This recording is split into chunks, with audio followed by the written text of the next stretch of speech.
Imagine being trapped 4,000 feet underground. No light, no sound, just you.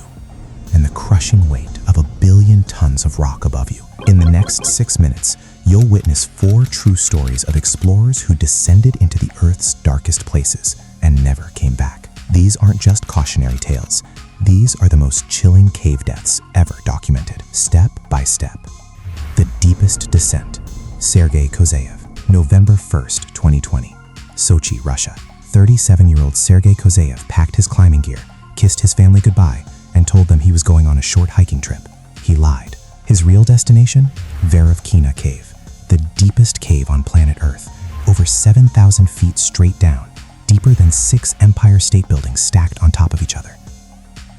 Here's the problem.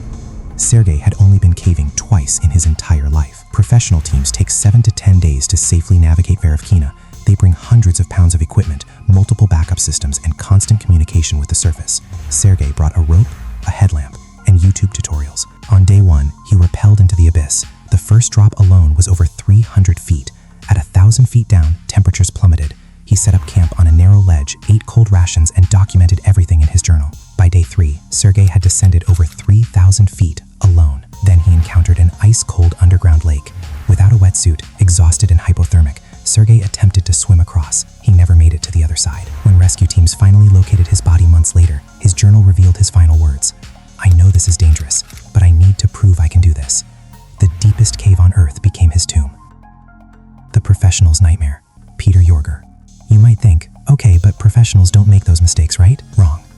March 1st, 1991, a team of 14 elite cavers entered one of Austria's most dangerous cave systems. Not amateurs, elite cavers.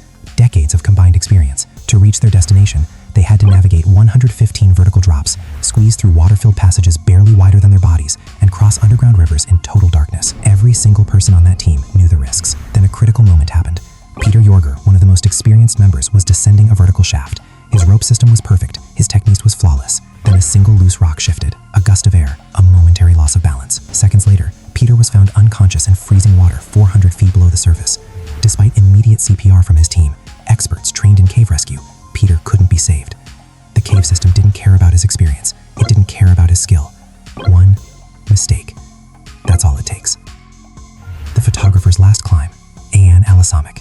Not all deadly caves are deep underground. Some are hidden in plain sight. Ayan Alasamik was a 36-year-old photographer who loved capturing nature's beauty. Every weekend, he'd venture into the wilderness searching for the perfect shot. One Saturday, he hiked up Mount Al-Kara in Syria, a rugged limestone mountain riddled with narrow crevices and hidden caves.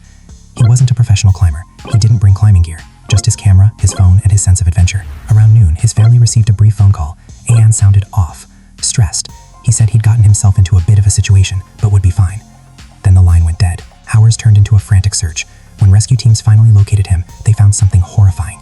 Ayan had fallen into a narrow vertical crevice, a natural crack in the limestone, barely 18 inches wide. He slid down 20 feet and became wedged. The walls pressed against his chest so tightly he couldn't fully inhale. Every breath became shallower. His circulation was cut off. By the time rescues reached him, it was too late. The mountain had swallowed him whole. The school trip that went wrong. Abbey Cave's tragedy. Our final story isn't about thrill seekers or risk takers. It's about a regular school field trip that turned into a nightmare. May 9th, 2023, Abbey Caves, New Zealand. A group of students went on an educational tour of these shallow, beginner-friendly caves. It should have been safe. The caves were well known, the route was simple. Then the weather changed. A sudden, violent storm dumped torrential rain. Within minutes, the shallow streams inside Abbey Caves transformed into raging torrents. One student, Patera, found himself trapped in a narrow passage as water levels surged. His classmates tried desperately to pull him out, but the current was too powerful.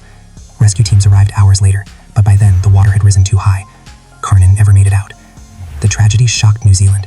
Investigations revealed the school had failed to check the weather forecast or assess the risk properly. One storm, one oversight, one life lost.